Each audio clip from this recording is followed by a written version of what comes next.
trial in the terrifying attack on a Washtenaw County foster family.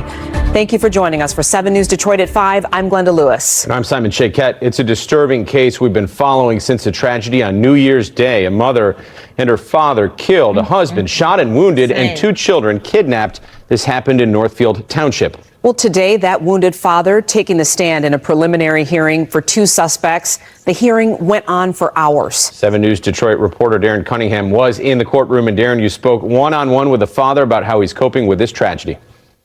Jeffrey Bernard tells me he is bracing for a long haul, knowing that this is just a preliminary hearing. But he tells me he is doing what is necessary to get justice for his family.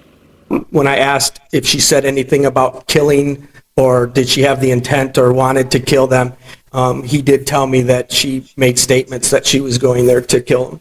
Jeff Bernard listened from the gallery as Sergeant James Basso with Northfield Township Police Department testified about his interactions with co-defendants Gregory Callahan and Keith Finley, 2 of the people accused of breaking into Bernard's home New Year's Day. The third suspect, Siobhan Vinson, was not in court, but she's accused of masterminding the home invasion.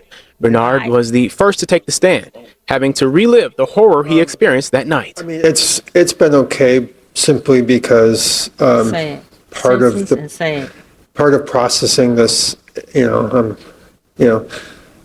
talking to a psychologist, and so I've been talking a lot about this over the last 3.5 months. He recalled 3 people breaking into his Northfield Township home through the front door, making demands for cash and for a child. That child is Bernard's foster daughter, who he and his wife Jennifer were in the process of adopting. Suspect Siobhan Vinson is the biological mother and the alleged shooter of the 3 victims. Bernard recalled hearing his wife Jennifer's screams that night and said he knew she was dead the moment he looked at her after she was shot. His father-in-law, Stevie Ray Smith, was also shot and killed. Bernard was shot in his side and his face, losing sight in his right eye. He woke up and managed to make it to his neighbor's home for help, starting the police investigation. There's some moments that, to relive that are hard, very hard when it comes to my wife.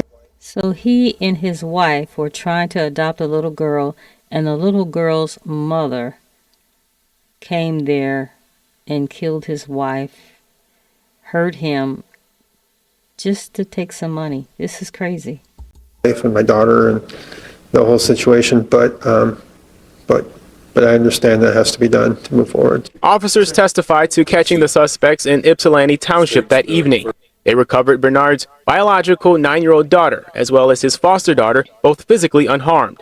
Investigators said several weapons, as well as stolen phones, credit cards, and jewelry belonging to the victims were recovered from the vehicle.